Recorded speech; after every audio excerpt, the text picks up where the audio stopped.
Welcome to the Champs App podcast. Champs App is your recruiting and development copilot. If you are a player, parent, or coach, make sure to check out more content and tools to help navigate the world of youth hockey at champs.app. Also, if you've listened to the Champs App podcast in the past and it has helped you with your recruiting or hockey development, please tell your teammates and friends about Champs App. It would be even better if you subscribe to the podcast and review or rate us on whichever platform you're listening to or watching us on. On today's episode, we talk with skills development coach Sam Cheema. We discuss the difference in player development between North America and Europe, how to score goals, developing confidence in players, and how to get recruited. This was a great conversation with Sam, so I hope you enjoy it. Before we get to this amazing episode, most folks don't know all the great ways that Champs App can be your hockey recruiting and development co-pilot. So we thought we'd highlight different areas of Champs App in each episode. Introducing Champs App Messaging 2.0, the fastest, easiest way to message coaches and track email activity to help understand the level of interest from a coach or school. With Champs App Messaging, you can send personalized emails to coaches in seconds without the hassle of copy-pasting or searching for contact info. Our built-in templates automatically populate the coach's name, email, and key details from your Champs App profile, ensuring every message is accurate and complete. Now you can easily track all your sent messages in one place. Save time by storing your best emails as personal templates. No more rewriting or searching for past messages. Wondering if a coach opened your email? With tracking, you'll know when and how often your message is read, giving you key insights into their interest. If you plan on sending multiple emails at one time or more than 50 emails over several months, Champs App Messaging saves you time, reduces errors, and gives you the tools that provide additional intelligence on team interest during your recruiting journey. Get started with Champs App Messaging today. I'd like to welcome Sam Cheema from Cheema Hockey to the Champs App podcast. Originally from London, England, Sam played professional hockey in the UK and internationally for Great Britain at the World Games in Kazakhstan. Sam's coaching resume extends to skills development from mites through college athletes training NHL, NCAA, and junior hockey players. He has also worked all across Europe as a skills coach. In addition, Sam has been the head coach of the Newark Ironbound 19 AAA team in New Jersey. Welcome to the podcast, Sam. Cheers, Ray. Thanks for having me. Thanks for getting me involved. Yeah, so why don't we start off like we do all of our guests, telling us how you started playing hockey in, of all places, a non-traditional market like London, England. Yeah, people always ask me if they have hockey in England, and it is growing. But no, when I was 3 years old, I watched the Mighty Ducks, and I said to my mum, who is Irish, and my dad, who's Indian, I said, "Hey, I want to be an ice hockey player or do this." Before that, I wanted to be Gaston from Beauty and the Beast. So I wanted to be on the stage, and then I watched the Mighty Ducks, and my parents found back then it was like a Yellow Pages where you find like the directory, and found Guildford. Went skating. Apparently, I was really good at skating then. Started doing lessons until I was 6, and I was able to try out for a team. And then I just grew up playing for Guildford, and actually on Sunday I'll be there on the ice because I'm going back to England for next week for a camp. So yeah, like that's how I grew up playing hockey, which is no one in my family, none of my friends, no one in my town or neighborhood plays hockey. And yeah, I just loved it ever since I first went on the ice, and that's all I wanted to do. So. And how was the quality of hockey that you were playing, and how good were the coaches? Because it must have been challenging to both get ice time and get the development that you need to be really good. Yeah, like there's one my skating coach was a figure skating coach. His name's Stuart, and I keep trying to track him down at some point because I want to thank him for everything he did, because he's the one that started this whole journey, but I can never find him on Facebook or anything. I got to remember his last name first. This is obviously 26 years ago now. Hopefully he's still around. And then Guildford, we were lucky. We had Fred Bellini. So Fred played for Toronto Maple Leafs. So he played, I think, 4 games for the Leafs, and then played in Sault Ste. Marie and Then he ended up coming over to England, and back then it was, if you look at his points, I think he had like 400 points a year in the league he played in England. Um, so Fred was the head coach of Guildford at the time, like the club director. So I was lucky I had Fred, and then we had a great coach as well, Mike Urquhart, Mikey Simmons. And then I had like Terry Kurtenbach, a Canadian guy that played in England. He was a great on D. And then Milos Melicharic is the best coach I ever had. He's a Slovakian guy. And if you look at it, like Fred's son, Brendan, played, he's like 2 years younger than me. He played in the NHL. They went back to Sault Ste. Marie and he ended up playing for like Bell Tire and stuff as a kid. And they went to the OHL and he played for 6 seasons or so in the NHL. And now he's in Lausanne playing. And his older son, Brett, was drafted by Anaheim, went to Michigan State, but ended up playing in European leagues after that. And then Milos's son is a 2010, and Max Melicharic is maybe one of the best 2010s in the world. Like he's playing in Finland right now. But yeah, I was very fortunate because our club, it was, I remember my first year at 7 years old playing in a national final, 3 20-minute periods in Nottingham, and it was like the coolest experience of my life because it was like I thought I was in like the NHL. But yeah, hockey's not very synonymous with growing up in England, so didn't watch a lot of hockey, didn't really know what was going on in the NHL, but my first ever pair of skates are actually from Central Park. My auntie used to live in New York, and that's where I got my first ever pair of skates when I used to have a shop in Lasco Rink. But yeah, no, I was really, really fortunate just kind of where I grew up, and the club I was with at the time and I grew up with was just great coaches, great, and we were a good club, like we win the South and everything else, but it was my best friends come from that club, and it was really, that's why when I go home I'm always going to Guildford. Like if I could get like another tattoo, it would be a Guildford tattoo. Like the logo would be, it's like the Calgary Flames G, Yeah. like in G instead of a C. um but I would get that like on me because that's like who I am to the core, I believe. So yeah. Got it. Got it. So how did you get into coaching? Uh, Milos said I'll always be a better coach than I was player. And he's very right. Like I started coaching when I was, I want to say 14. I wanted extra ice time. And in England, you only have one, maybe two practices a week. And I thought, okay, if I can help out just coaching 3 hours for my practice, then I'm on the ice more. So I did that and I really just fell in love with it. And then so I'd always try and do those things. So like if I had a practice at 10 o'clock at night on a Tuesday, I'd go down at like 4 o'clock and spend 4 hours just helping out, push pucks, working with the 10 U's or whatever it could be. And then in a roundabout fashion, I studied advertising and communication strategy.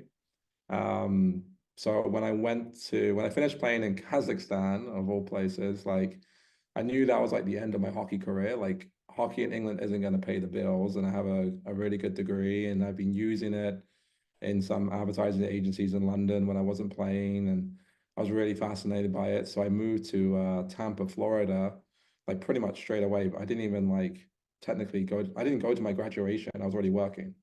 So an agency had, and they had the Tampa Bay Lightning as a client. So I thought, okay, this is great. I can go work in hockey, be in advertising, live in Tampa. Sounds like a great setup for me.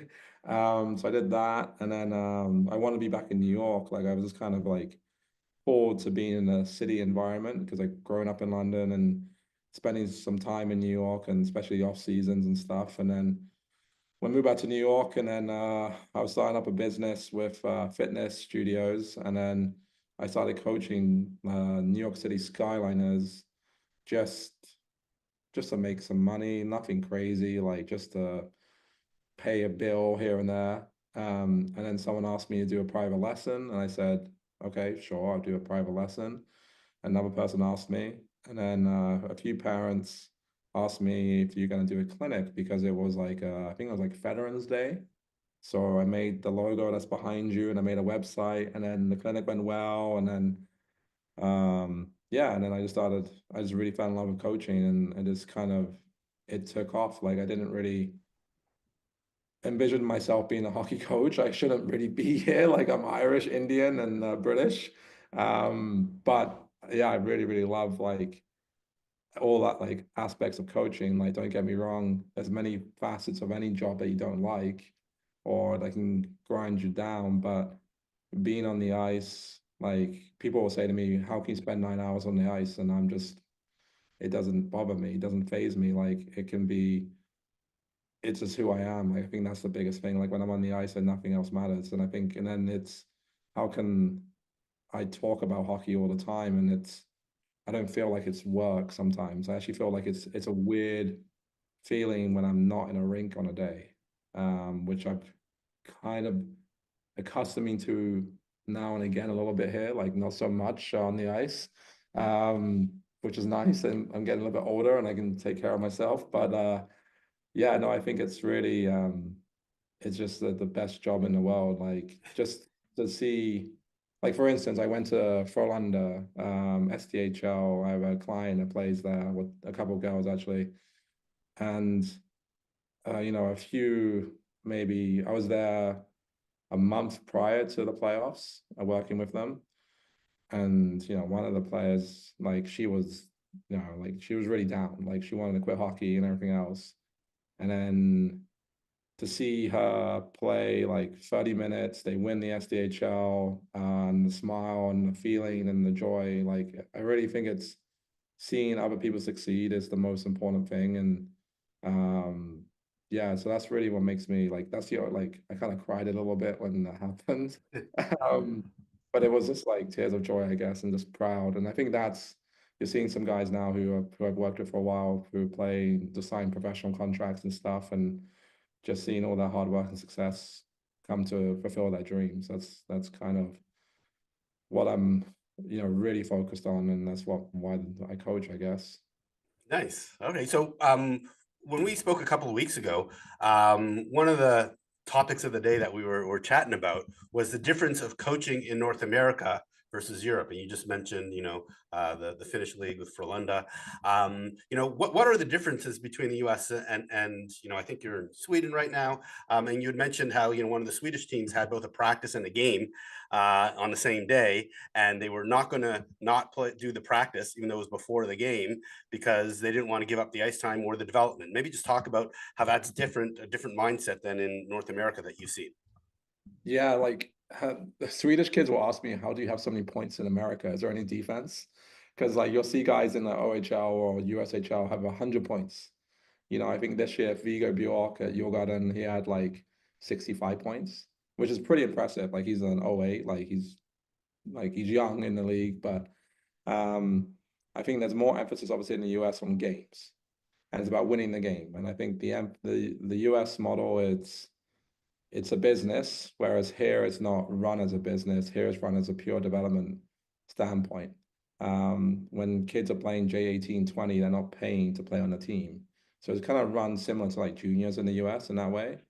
But it's not like a draft. You get like picked up. So for next year, it will be like 2010s can sign with their gymnasium, I guess, between now and like December.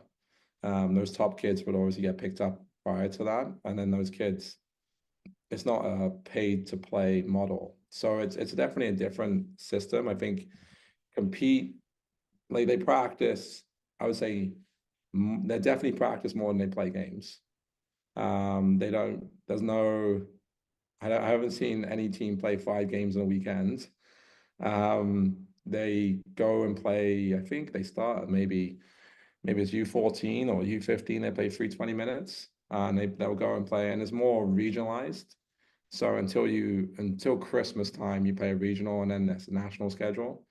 But you have to be top 5 in your regional bracket to go in the top 10.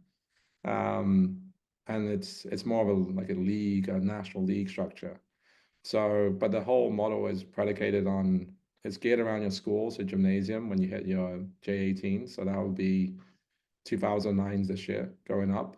But yeah, I think the most important thing is their ownership of development is different and how they see it. Like there's some things that you would love to see the crossover, a little bit more of the compete, a little bit more of the uh I would say give an F kind of thing, like that kind of heart and desire that you see like a lot of American kids go. But I think American kids also run on a hamster wheel sometimes and not going anywhere. Like they're working really hard, but they're not working smartly.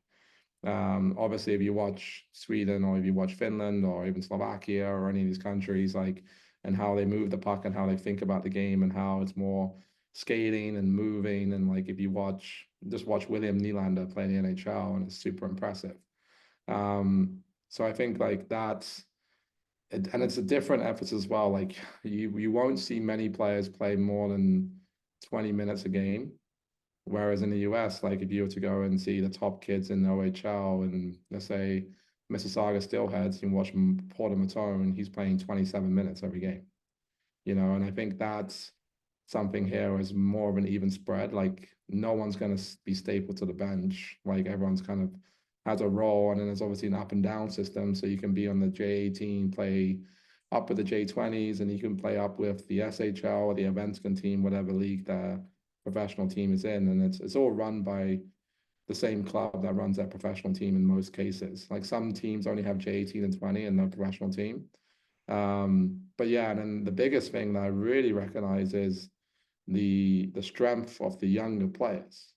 So kids will come in and they will do gym and ice and film or theory, they call it, every single day. Whereas, and this will start at like U11s, U12. Very rarely will you see like kids do that every single day in the US with their team. Normally, if they're going to go to a gym, they go on their own or whatever it could be. And I think that's something that's really, really ingrained in me. The practices are only 50 minutes, not an hour and 15, not an hour and a half. Kids are obviously not traveling that far to go to their rinks. And then hockey is very, very affordable as well, like for most families. Yeah. So, um, how do you think my hockey rankings impacts development in North America? Um, I think it's a loaded question. I feel like in some ways, like um, it's hard when you're a club. It's your marketing tool, right? Like let's be honest. Like it's your like we're a top 10 team in the country. We're a number 5 in the country. Like it's not hard to see which clubs really care about it when they post about it on Instagram every week it comes out. And I know parents talk about it, and I know parents are really infatuated by it. And it's also hard for a club sometimes when you're like 20th, to move up because you can't play the top 10. They won't play you. So I think it's unless you go to a showcase and you get lucky, but then it's like then it gets in kids' heads as well, like, oh, we're number 34 and we're playing the fifth team. Oh, and I hear that a lot just from boys and girls, like, oh, we're gonna get smoked today. I'm like, why? You're playing the game. The result hasn't been decided yet. Like you still, you can play anyone. I remember watching Shattuck girls play St. Louis maybe 2 years ago, and it must have been 2 years ago. It was a Challenge Cup, and Joy Dunn was playing, and yeah, and St. Louis beat Shattuck, which was the number 1 team in the country, and St. Louis like I just watched Joy Dunn and I watched the goalie Emily, like they just stood on their heads, and there's like that's why you play the game. There's no outcome before, and I think that's the hardest thing I think with development. That's where coaches either A, run up the score because you got to win a game by more than 5 goals or whatever for the rankings, or B, it's like it becomes like a super team kind of thing where kids are moving because okay, we're on the 40th team, we're going to go to the 5th team because this is where the best players are. And I get it. Like I always think like, okay, if you have outgrown your level and everything else, then of course go to the next level, better coaching. But I think it's just become more of a marketing tool, I guess. Like it's great to know where you kind of stand, but I think every pathway for anyone's development is different. I don't think there's one way to say like you have to do this or have to do that. And I think whenever you're making decisions about what your moves are and what you're going to do in the future, it's got to be evaluated from like a whole life situation, not just from a hockey. And and you got to understand what you're really trying to do and what's the most important thing for you. And I think that's, it's development is some kids are really good at 14 and some kids are great at 19. And it's depends and not, if you look at Drew O'Connor playing for Vancouver now, like he played NCDC, and then he went to Dartmouth, but it wasn't really a sure thing going to Dartmouth. 2 years at Dartmouth, and then he signed with Pittsburgh. He never went to a camp. He never went to an NHL camp, but now he's been in the NHL ever since. So if you look at him as a kid, or even Alex Laferriere, you say like they shouldn't be NHL players. So if you were trying to label them at 14 or 15 years old, but look at their development was a little bit longer, and now they're legitimate NHL players, and they're actually in the league longer than guys who are first round or second round picks at the same age. So let's drill down a little bit on that, on like a player's development and their journey, and what causes, you've worked with these players as I understand it. So what helped them accelerate and not only catch up but surpass their peers, later on when they're 18, 19, 20, 21, 22? Yeah, I think like there's so many things. Like, of course, you got to be a great athlete.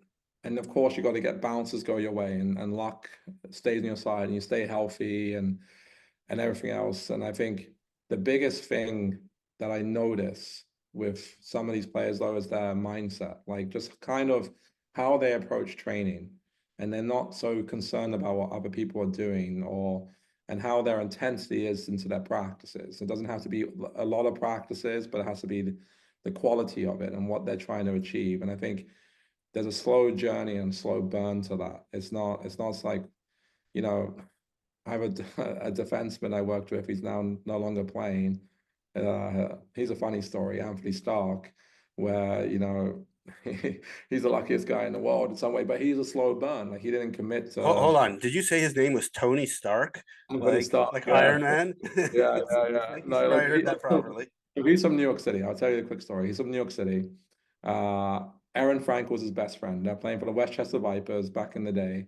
Aaron's really good, but goalie coach was like, "Hey, I can get you to Shattuck maybe." And then Anthony didn't want to be left on his own. They're playing double A boys. So Anthony tells his parents, okay, I want to go to Shattuck. And this is before they went to like 14, 16s and 18s. I guess it was like prep, JV, and then another team, like just like B hockey or whatever. So he went. His parents are like, okay, fine. But like his parents are just New York City people. They're not like hockey people. He ended up being on like the worst team, I guess, in his first year. And so was Bobby Trevingo. And Bobby's a good hockey player, played for Bridgeport Islanders, and I think he was at UMass and stuff, and they won the championship.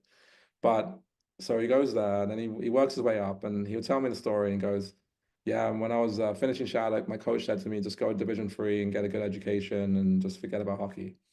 He decided that, no, I'm going to play junior hockey. So he went to Minnesota Wilderness, I think it was, and he ended up like he made the team in the NA, but he like coach was like, so Anthony, you're a good player, but the good and bad news is, bad news is you're not going to play much. You're going to be scratched the most, like well on nights. Good news is Madison Capitals and the USHL need a D for like this weekend, so you're going to go to Madison and just fill in for them. Went to Madison, kind of stuck around for the rest of the year in Madison. And then it was like I guess, like the USHL Classic in like Pittsburgh that kicks off the season. So he's back in Madison the following year. He scores like, I think 2 goals. And if you know Anthony, he does not score. And then Colgate were in the stands and they offered him and he went to Colgate for 4 years and he ended up going last year to Augustana in that first year to finish their 5th year there. But like just create your own luck kind of thing. And I think like that's where I go to like, I see these kids like commit early and stuff. It's like, I've seen kids commit early too and get decommitted, and I think it's not how good you are at 15, 16, it's how good you're going to be at 19, 20, and now 21, because kids in the men's side are going to college at 21. So I think that's for me, like how I see the development, but like if the mindset has to be there, it has to like the joy you bring to the rink, like if you have fun on the ice, if you're pushing each other, if you're competing with each other, and if you're competing with yourself, like if you're doing a rep and and I think the best players, like I work with a defenseman, Luke Rowe, for a long time now, and we would have so many conversations on the ice about just little touches or like what he's feeling in a certain position. And then I'm like bringing stuff from what I see, and then I'm asking like what now like Marcus Stromer, Ontario Reign is asking from him. So we work on those things. But it's like it's just, you're in it and you're like, it's like a project. You're trying to like, okay, how do we get better?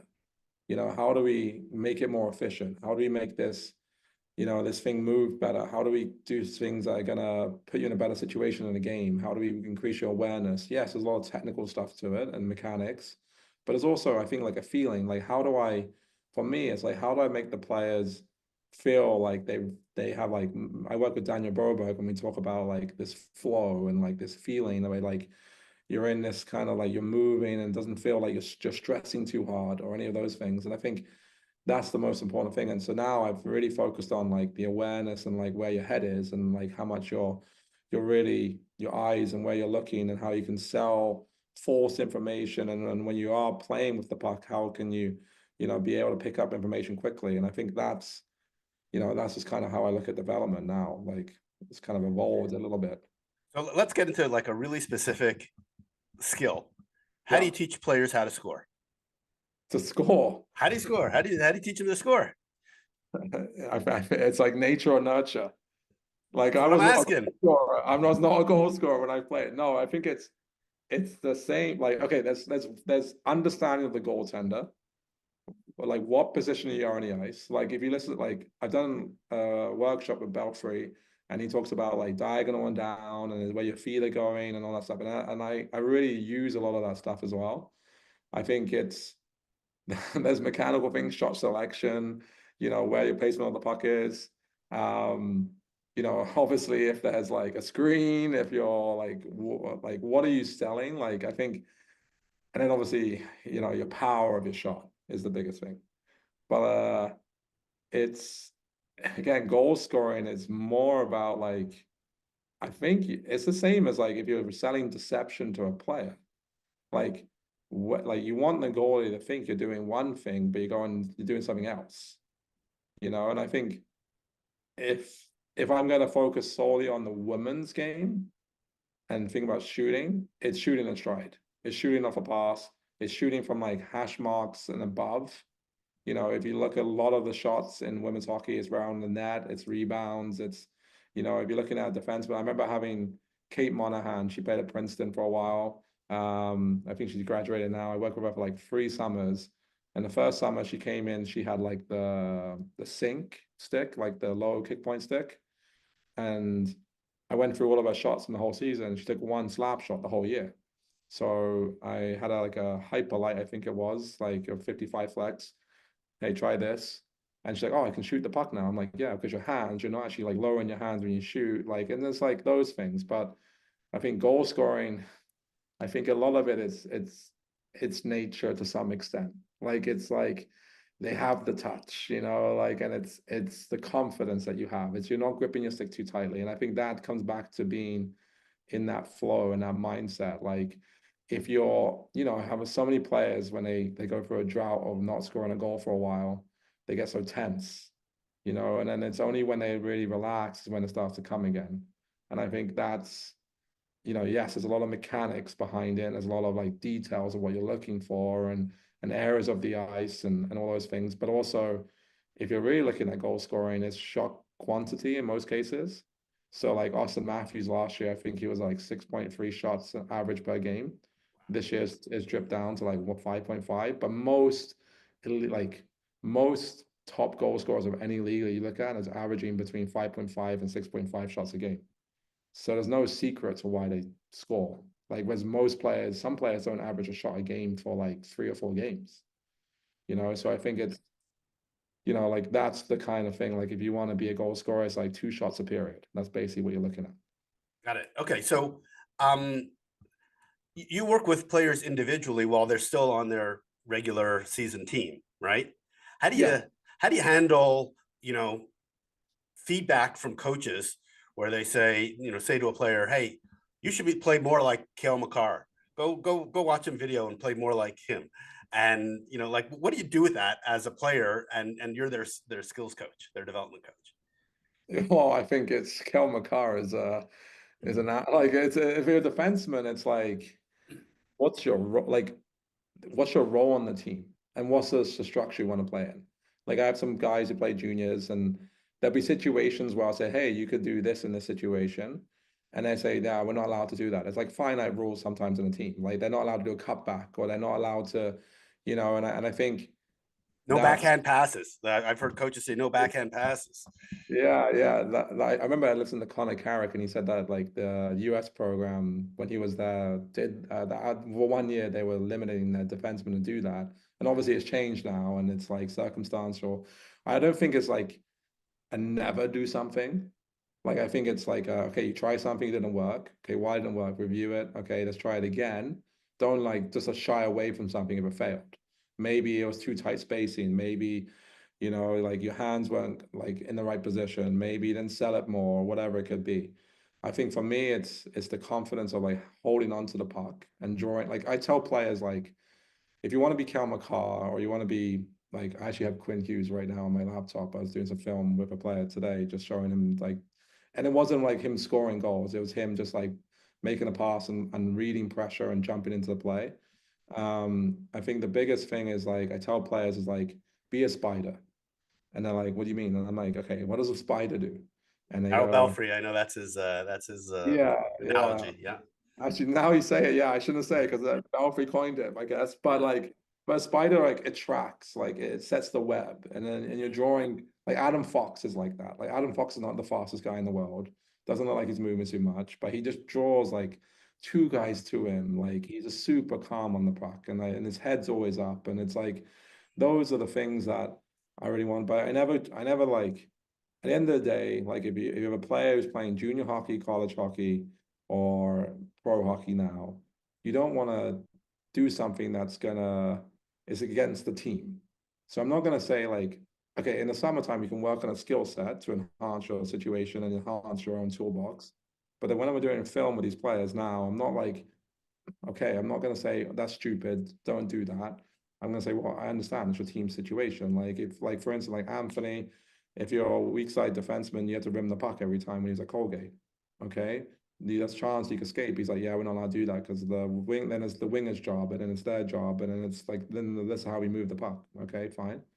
So I'm not going to say don't do that. It's silly. It's maybe not my style for sure. Maybe that's my own belief, but it's your coach. You're going to win hockey games, and that's the most important thing because that's his job. And yeah, I get it.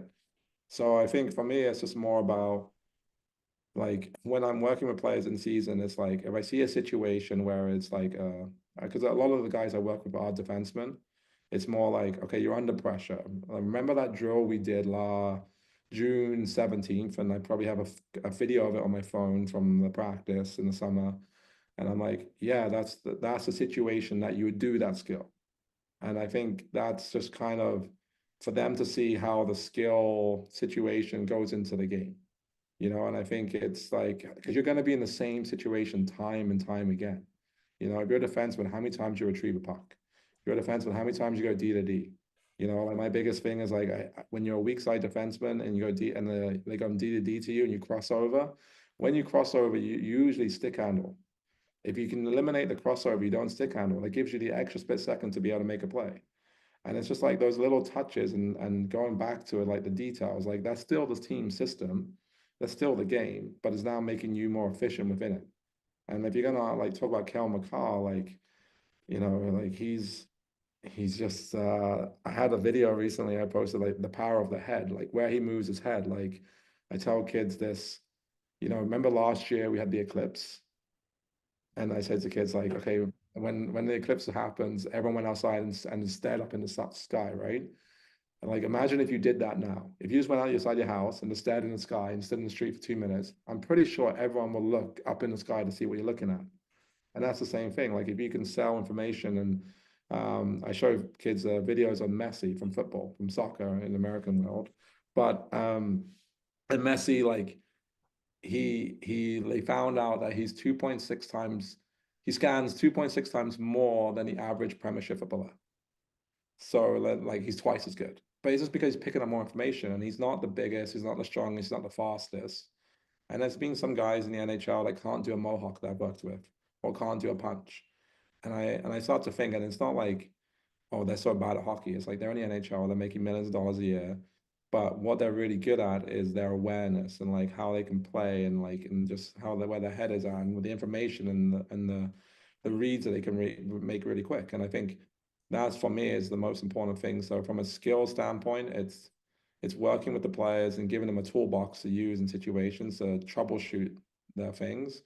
But I don't want to ever go against, like, I can't say to a player like, hey, you shouldn't do this, this is stupid, because at the end of the day, like, I'm not this team coach, like, and I'm not the one paying his check or Yeah. anything else.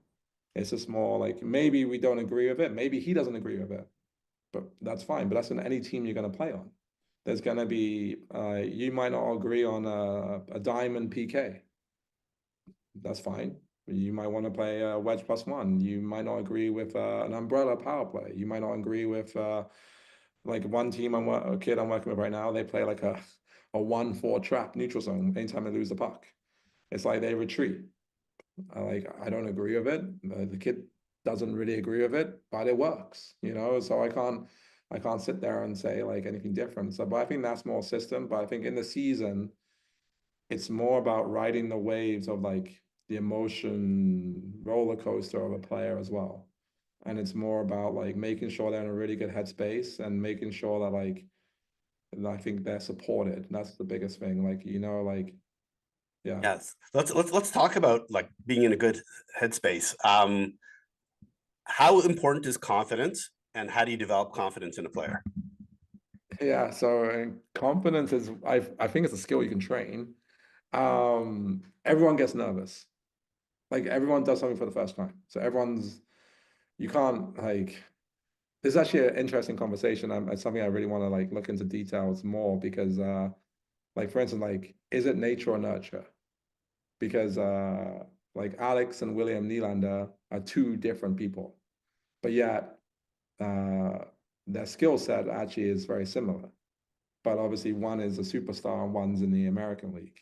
And it's like, and how is William so like laid back and carefree, and Alex is a little bit like, I know he's younger brother, but like they had the same upbringing, right? And I think it's very, yeah. Actually, So it's remarkable how many siblings where one is already in the NHL and the other one is in a lower league. There's you know, Kel McCarr's brother just got signed, I think, yesterday, but you know he's been playing college hockey for many more years. And there's you know, Max Celebrini's brother still at Boston University, and he's a year older. And I can keep going on with at least 3 or 4 more examples. But it's amazing how many siblings, one does really well and the other one is just okay, good, but not great. yeah, so that's where I was like, is it nature or nurture? And it's like, okay, so it's like because that when you have the siblings like that, is it like it's nature and nurture at the same time, right?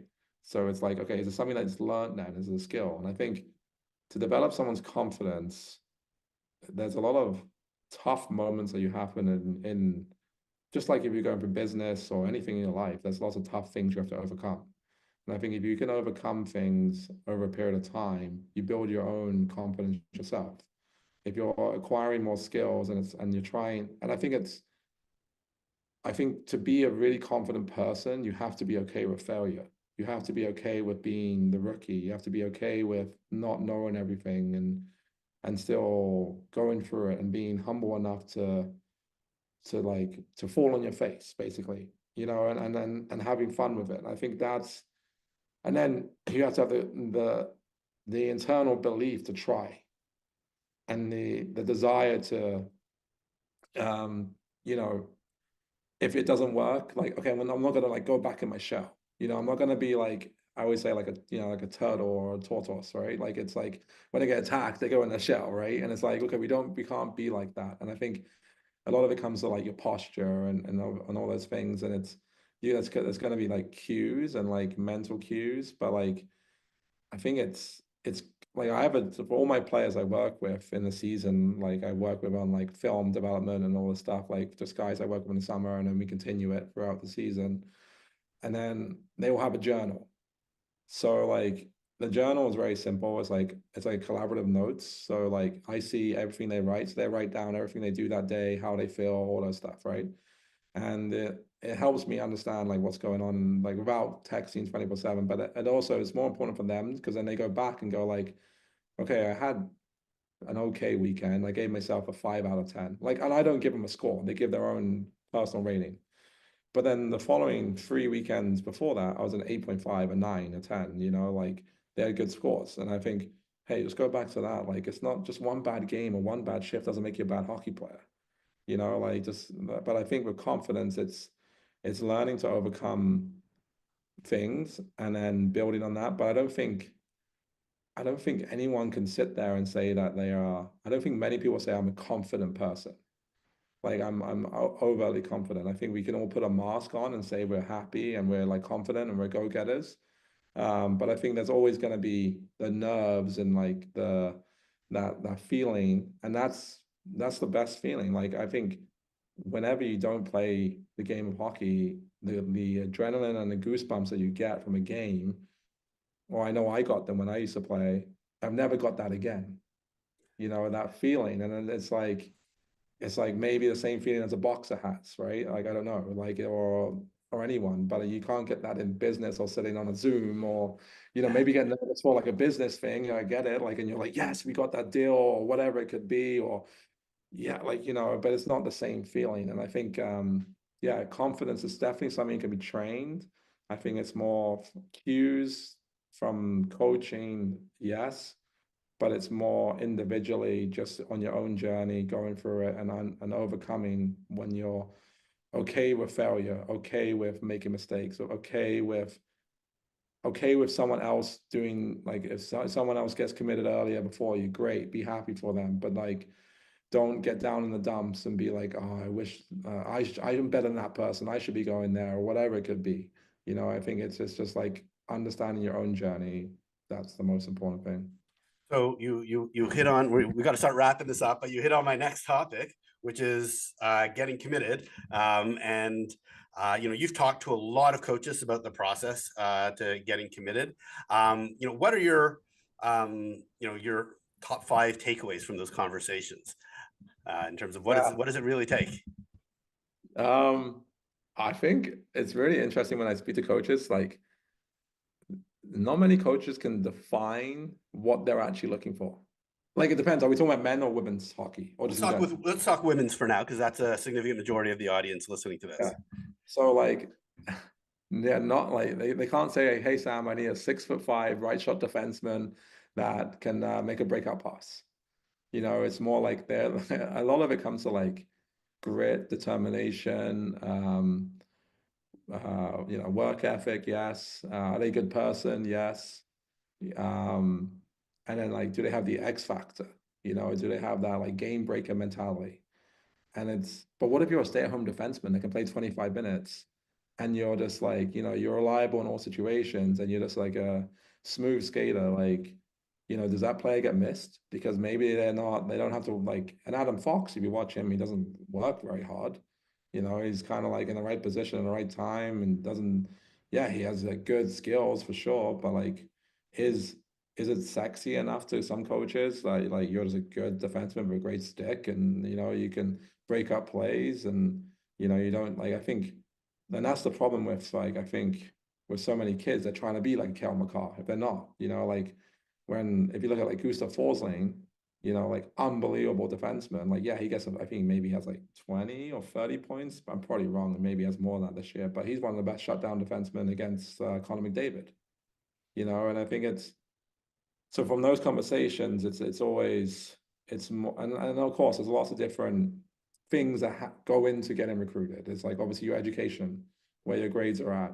It's obviously financially, like when you're talking, like some families are in a situation where they can pay for a school outright, and then some families, have no money at all, and some families are in that middle bucket where it's like, hey, like 70 grand a year, like that's going to be a bit of a stretch, like we're looking at more 30 grand a year kind of thing. And then the academic aid and then whatever else comes into it. So it's more of a piece. And then it's also like the player, like you know, if you're not going Division 1, like if like I think in the women's game right now, it's gonna shift in the next 10 years because the league is gonna get better in the PWHL and it's gonna get bigger and it's gonna be more opportunities for women across the board.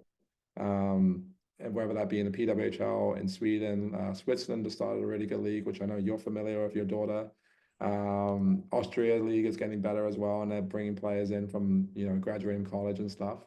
So I think it's going to be more opportunities outside of just you go to college and you're done. Because I see in the past, I've seen a lot of girls who've gone to D1 and they would, they're not like the guys in the summer training with me so much because they get an internship or like, okay, they're a junior and now it's like, okay, I need to figure out my life. I need to get this internship because the next year I can get the offer from when I graduate and I go to JP Morgan or I go to UBS or somewhere, so it's a different where the guys are still grinding it out. They're like, okay, season's finished. I'm signed with the coast now. And yeah, it's even though they went to an Ivy League school, like that's just their whole drive. So I think it's going to change in a little bit. Like I think it's give it 10 years and there'll definitely be more, focusing on like the professional side. But I think for players trying to get committed, it's more about like I always have like three buckets, like a Venn diagram, where it's like life, hockey, and school, like academics, and like what fits in the middle of that. And I say life because like I lived in New York City and I couldn't live in Potsdam myself. Like I'm a city guy, even though it's the same state.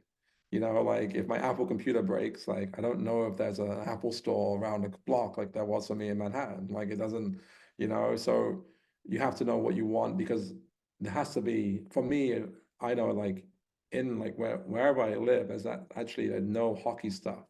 Like I need like when I leave the rink and I'm not doing hockey work, like I don't want to be thinking about hockey. So like I need an have an outlet. I need to have like go to restaurants if I like to go to coffee shops, whatever it could be. So I think life's important, academics.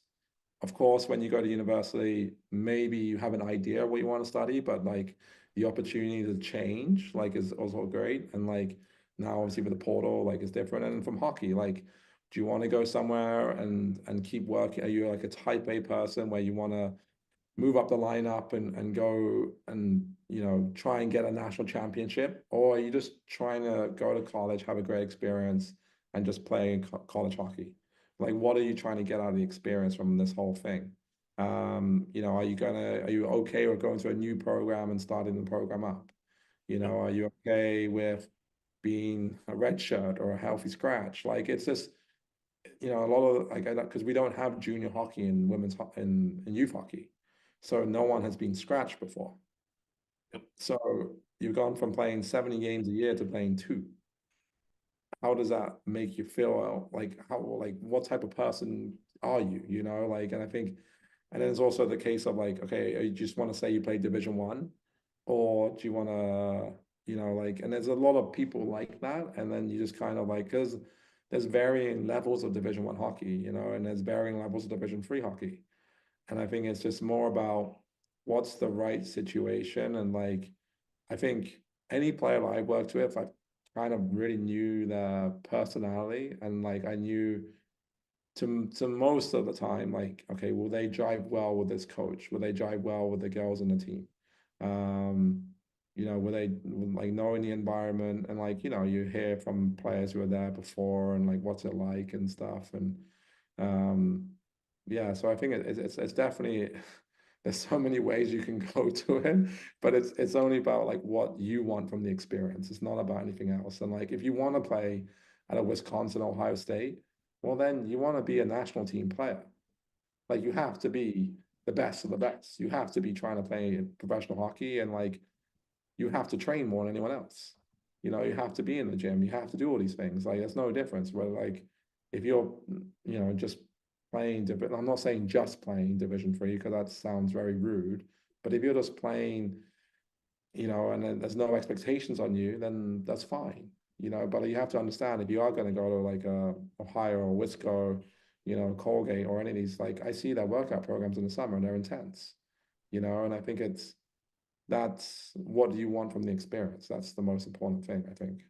And if you look at the transfer portal right now that the season has ended, you can see a lot of players who were healthy scratches or were at a Division 1 team so that they could say they went Division 1, but realize that maybe, hey, playing on a team that only wins a handful of games may not be so fun. Maybe it's more fun to go and have an impact, on another team, maybe at a lower level. So, all right, last question. I know you do a lot of work in the spring and summer. I know you have your own event coming up in the month of April, and you've also worked with Harry at College Hockey Showcases in Sweden. So what's going on with you this summer? What events do you have going on, and where can people, if they wanted to work with you, where can they do that? Yeah, we have an event at Prudential Center, April 18th and 19th, showcase, In New just Jersey. in New Jersey. Yeah, yeah, yeah. Mhm. No, I've done this event for the last, I think it's the 5th year I've done it. We have like 10 coaches ranging from Division 1, Penn State, Boston College to Trinity and those schools.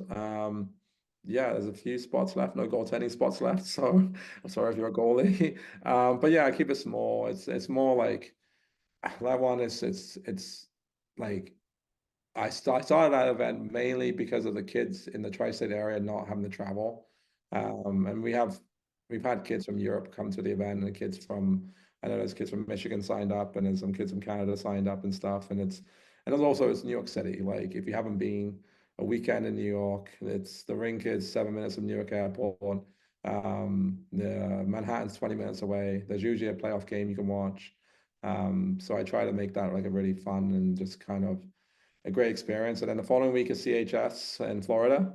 So that's a fantastic event. That's huge. Like it has like I think 30 plus coaches that come. That's super fun. I can't wait to get a suntan. Being in Sweden for the last 3 months and not seeing the sun until today actually. And then we have Daniel Broberg. If anyone wants to skate with the best skills coach I believe in the world, he'll be in New Jersey as well in May. And then obviously I have a lot of stuff in Europe, and then CHS in Sweden as well, in knee shopping. So I'm kind of in and out of America for the next year or so, but yeah, that's kind of what's going on. So if you're ever in Stockholm, like I'll be here, maybe I'll be here. Like there's a lot of different places. I'm kind of bouncing around. Perfect. Well, Sam, I want to thank you so much for coming on the podcast, sharing all your insights and experience on player development and what it takes to be the best of the best. So thank you so much for doing this. Appreciate it. Thanks, Ray. Thanks for everything. I really want to thank Sam for coming on the podcast. It was great learning about his hockey journey in England, his philosophies on developing players, how to score goals, and what coaches look for when recruiting. You can connect with Sam on the Cheema Hockey website. You can find a link in the show notes.